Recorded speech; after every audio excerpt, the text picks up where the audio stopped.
Hey everybody, it's Master Gallengeist here, bringing you my review for One Piece Season 5 on Netflix. And I thought this season was okay. Not that it was horrible or whatnot. This is like a TV original, so this isn't really adapting anything from my knowledge to the manga. So it definitely has that kind of filler feel of like we kind of have to be in a holding pattern. However, it's only 13 episodes, and I enjoyed most of the beginning and kind of, well, a majority of it, whereas it kind of ran out of steam a little bit for me, at least enjoyment wise, with the whole kind of rainbow mist thing. Even though I still kind of like the idea of it, it was just the execution didn't grab me as much as I wish it had.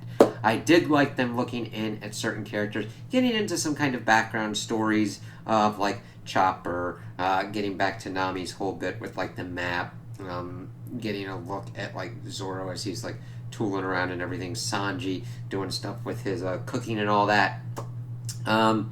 We did need a kind of come down from the whole Alabasta arc, so getting that kind of like place where the stories are just kind of like smaller key, not as kind of high stakes, and also being able to just get some interesting character interactions was greatly needed and greatly appreciated. Let's see. Yeah, we start off pretty much with Chopper's getting an understanding of him actually taking care of Dr. Correa because she gets some kind of sickness and how he develops the Rumble Ball and everything like that. While he's like the Straw Hats had found this island and he's pretty much telling Nico, Robin, this whole kind of thing, and everybody's still kind of wary of her. Chopper, the most of all at this point, he's like on the boat, he's just doing his thing, and then she's like there and he's freaked out. He's like, I don't trust you. And granted, I don't fault him for that because of, yes, he's getting better at trusting people with the Straw Hats, but he has had some bad experiences. But it was kind of cool to see that, get his understanding of how he kind of tells tales and everything. Then they find pretty much this weird kind of like, essentially a traveling salesman that is like, oh yeah, here's catalogs and shit like that. And Nami's pretty much trying to get map making stuff from him so that way she can do her maps and all that. And then all the insanity that ensues with the Straw Hats as she's actually trying to draw the map and they're just like fucking around. However, we get to a point where like they should have called her out and they didn't until it was almost a little too late because Chopper was so scared of her, which goes to show how scary Nami can be to the others when she kind of puts her foot down on everything. But she got her whole map kind of created, though I doubt the claim that it's like 1,000-year paper. Like, that's definitely a sales tactic. It was cool to see how Zoro kind of teamed up with Johnny and Yosuke. Not Yosuke. Yusaku? I'm pronouncing that wrong. I know.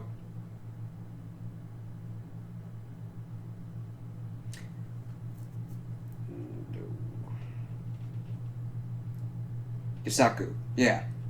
Oh, and also the one where Usopp does that whole thing with the village fireworks festival, showing off his and helping them actually do this giant motherfucker of a fireworks for this little girl because she was learning from her grandfather and her parents were learning as well, and they were trying to do the giant kind of firework. However, mishap happened and killed them both, and she was actually going to try and like do it herself, which I understand wanting to do it, but you have to do it in a kind of safe way. But it was kind of nice to see Usopp kind of talk her through it and then figure out why they had this kind of tower. It's like, why the fuck is that thing there? And then figuring out, hey, it was probably to launch these big-ass motherfucking things. And it's like this great fireworks explosion and everything. And it was just a good kind of way to help kind of temper Usopp, where, yes, he's kind of used more as like kind of comedic relief, at least at this point, but to get him a little bit deeper of like, yes, he does care about people and he can figure out and help people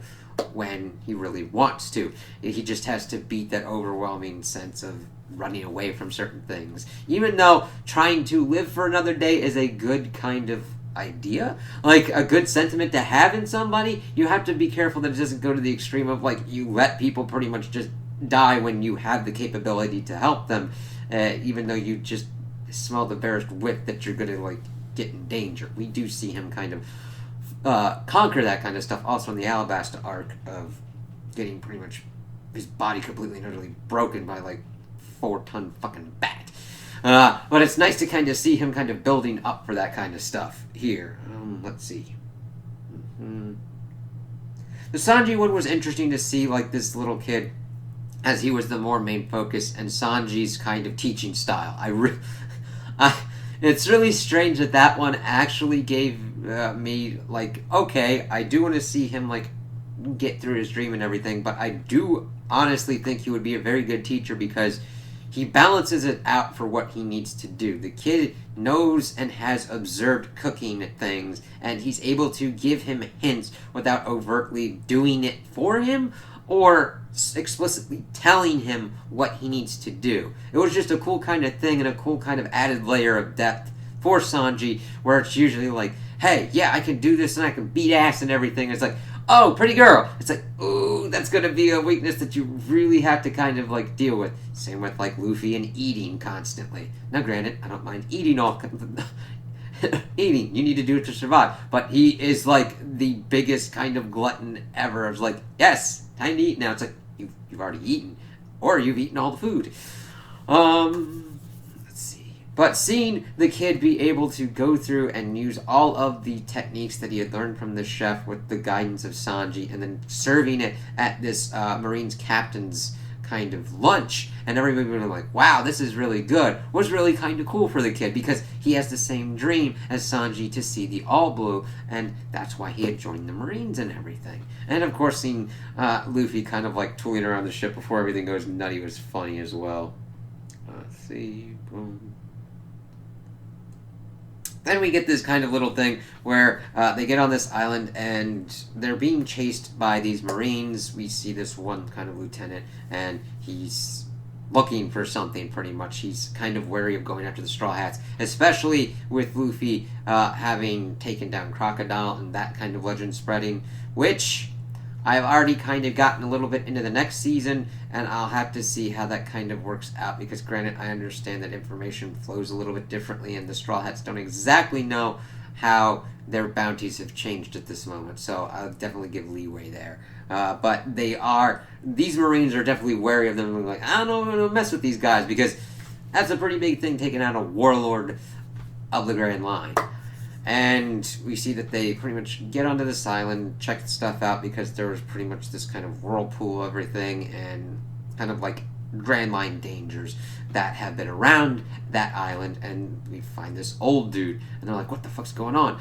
Chopper kind of examines him and says he's going to be dead in 3 days. So at first they're like, screw you, old dude, and Nami even lost the ship to him before Nico Robin was able to like play chess and get the ship back. And they see that there's a ship built up on top of the mountain. It's like, what the fuck's going on? And then we start learning more about the dude. They're acting really nice and giving him feasts and all that before we see that he was like a moneylender to pirates, which does not sound like the smartest kind of thing to do. Like, if there's anybody that's gonna like renege on like paying you back for something, pirates would be the kind of thing to do that to. And see, he kind of had his kind of treasure and everything, and everybody thinks he's got a treasure. However, literally his goats are his treasure, because when he washed up on the shore, they ate all the stuff. But his goats are pretty kind of awesome. I mean, they had kind of, the Straw Hats had a little bit of trouble with them as they came in. It's like, oh, that's a cute one, let's fucking eat it. And then all the rest of them was like, eat what? And then it's like, ah, shit. So that was kind of interesting to kind of see this dude Zenny and him just like tooling around with his goats, and then finding out that ship up there, he says that he's too old to be a pirate, and that's pretty much his coffin. And Luffy's like, no, you're not too old to be a pirate, just go out and do your dream. And that is an important kind of note to see for Luffy, and I kind of do agree.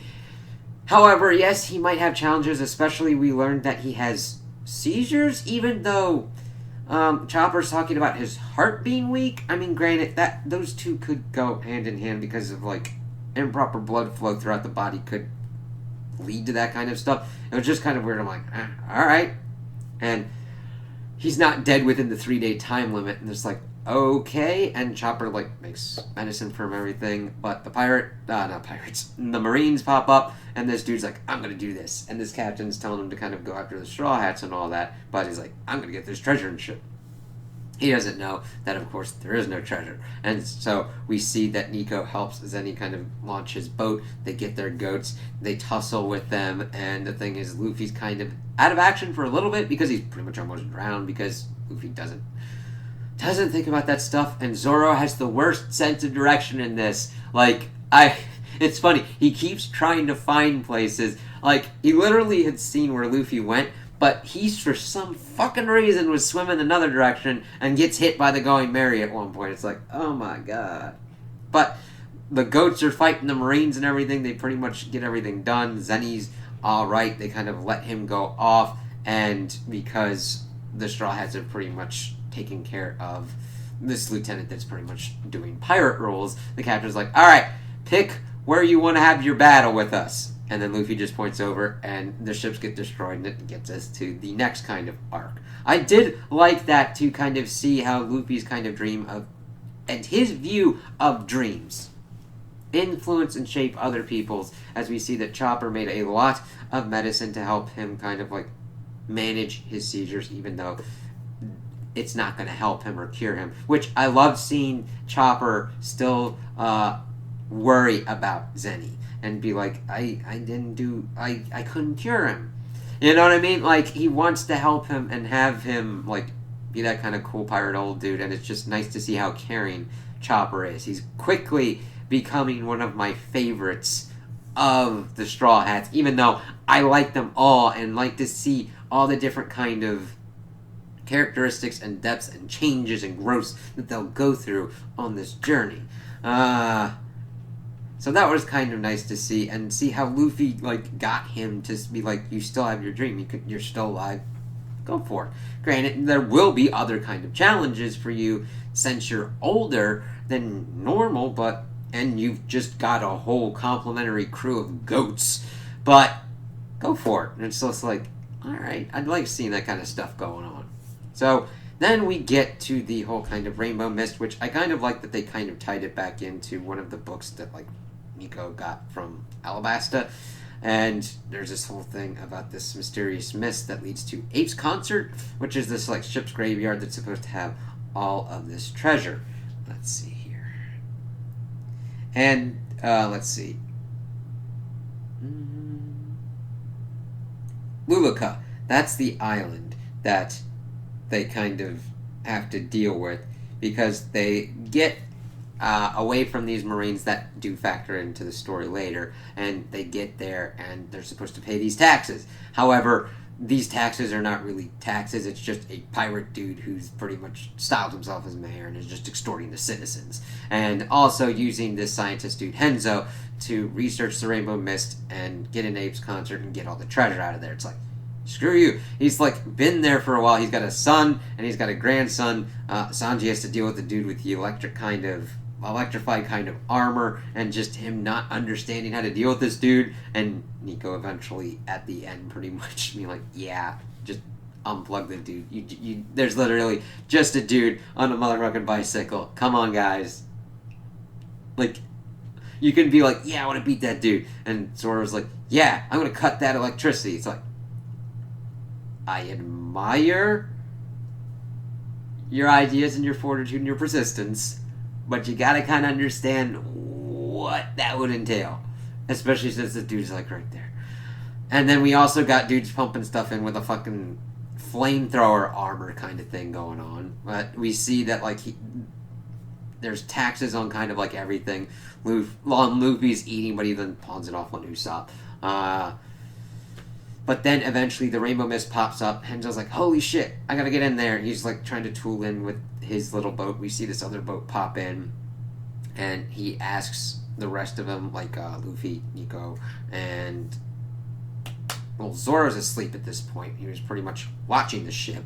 But they go in. Nami, Chopper, and Sanji are pretty much left outside, and they go in, and we see that the backstory is that Wenton the mayor was a pirate that attacked Luluka, and was pretty much burning everything. Henzo and his friends, the Pumpkin Pirates, with Rapa Nui.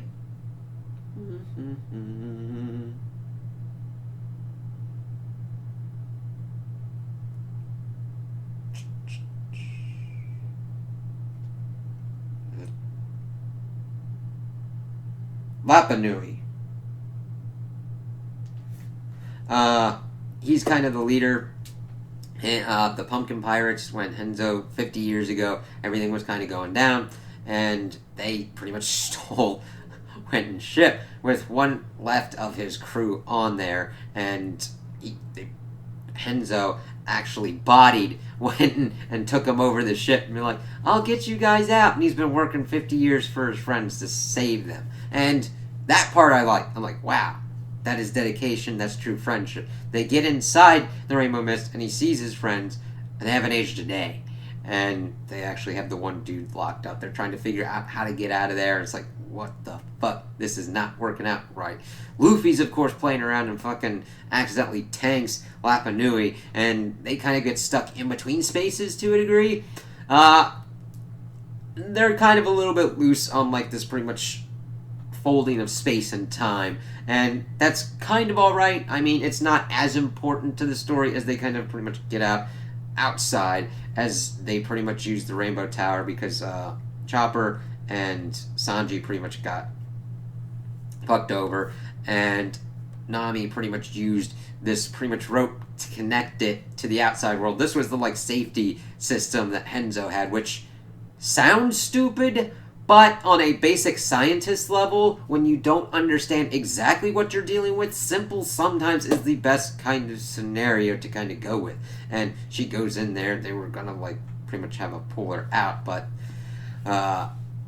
they let out the one dude from Wenton's crew. He pretty much tries to, like, take some of the kids hostage, but, like, throws them out and then just books it out. Mainly because there was devil fruit negating jewelry that screwed over Nico Robin. And he gets out, sees everything, like, what the fuck's going on? And then Wenton uses the Rainbow Tower that they were building, essentially a giant tube kind of version, to get in, get all the treasure, and then just kind of lead them in there. However, Luffy and Rapa Nui fight him. Oh, granted, more kind of Luffy pretty much calling him out because his idea is just to be the mayor kind of pirate kind of dude, and Luffy's like, no, the whole idea is to be the strongest man on the sea. That's why he wants to be king of the pirates. That's all the dreams of the pirates on the sea, which is an interesting kind of way of looking at that. It's like, okay, I didn't expect that, and granted, I could definitely see Luffy's line of thinking, even though Wenton's is just to be a cantankerous asshole and fuck over anybody with his might and then take anything from them that they want. And then he kind of, like, blasts and blows up the tube and be like, yeah, I got all my stuff, fuck my son, fuck my grandson, as everybody's like, this thing's collapsing, and they're trying to get out with the Going Merry and everything. And the thing is, they try and go for this one thing, but they aren't able to paddle out because their oars are broken. However, Rapa Nui and the rest of them stay behind, blow up the marine ship. And the thing is, he was also kind of looking for his father, I believe. And it's made to think that, like, the one major dude that was chasing them in the beginning was his father or whatnot, because of timey-wimey differences or whatnot. That didn't really connect back in. But we also learned that Robin was, like, looking through this book that was writing on the Rainbow Mist from Alabasta, but she didn't have all the volume, so she didn't know how to get out. However, they blow it up. It does a whole kind of air thing. It shoots them out. The Rainbow Mist, for some reason, creates another kind of opening above Mayor Wenton's house, sucks that fucking thing in, shoots the Going Merry out, and it's kind of busted all to hell. But then we see the Marines pop up, and it's Henzo's old crew. They had worked their way through the Marines to get to this position, to get back to the Grand Line, and to get back to him and Lulika. And the thing is, they're like, yeah, we're going to confiscate all this treasure because it's not yours, and arrest Wenton. It's like, oh god, we got to take Wenton back to HQ, so we can't do anything with the Straw Hats. I love it when I can see how people would be like, that's stupid, it lets the Straw Hats get away. But I love when certain characters have sell their excuses of why they didn't go after the Straw Hats because the Straw Hats helped them and got them out of the Rainbow Mist and helped them make better lives for themselves. And we learned that Rapa Nui was the one that kind of wrote up the whole Rainbow Mist book and thanked the Straw Hats. And we see the last kind of book in Alabasta, which was a nice little twist. And let me see here. Seeing that Henzo, who was hated by the island inhabitants because of being connected to Wenton, even though he did it because he wanted to research the mist and save his friends, not because he liked Wenton or liked what he was doing or liked that he was funneling the tax money to that. He knew there was ulterior motives for Wenton of wanting to get all the treasure out of the Rainbow Mist and Abe's concert. But the others are like, hey, the Rainbow Mist is probably going to be something that's going to affect our town. We're cool with you. Help us out and with your inventions and everything. We're cool with it. It's like, oh, that's nice. Let's see.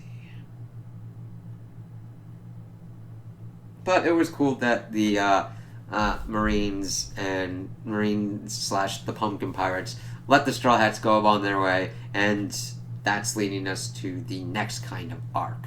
And I was fine with it. It was just the execution of it sometimes had a little bit more kind of dead space to me. Like, there could have been certain kind of things that they could have done that would focus more on certain kind of characters, give some kind of development, or just kind of moved it along at a kind of better pace. However, it seemed like they needed to kind of have some, like, exactly, you gotta wait.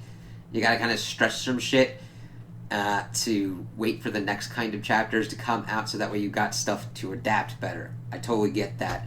And I think there could have been some other kind of stuff if they followed along of, like, just doing what they kind of did of, like, exploring kind of, like, past kind of stuff or, like, reiterating certain kind of dreams or doing some kind of character developments that we got in the beginning or stuff with Zenny and the goats. Because that one worked for me, whereas this Rainbow Mist kind of did, but kind of felt like, alright, I'm kind of want to see what this kind of next thing is. So, it's not that I hated this season, it's just I understood that it needed to get us to a point where they could have the manga kind of catch up and get more so that way they can adapt more effectively what's kind of going on. So, I like that we got character development out of this. Maybe not so much that we didn't get a lot of plot development, which I understand you can't really get much in that. This is essentially your holding pattern kind of stuff, so you kind of have to have stories that don't really do much, but at least can provide more kind of character depth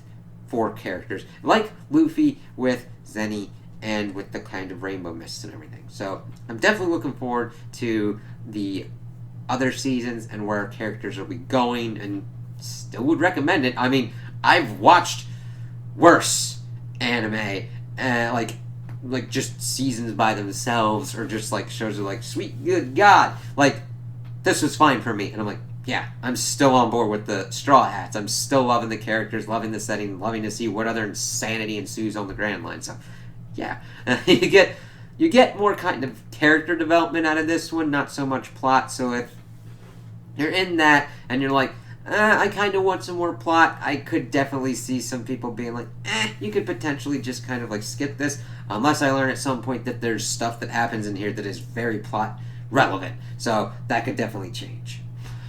So those are my opinions on the anime. Tell me what you guys think in the comments below. If you liked it, if you didn't like it, if you agree with me, if you disagree with me. Also like and subscribe, and I hope you have a good day.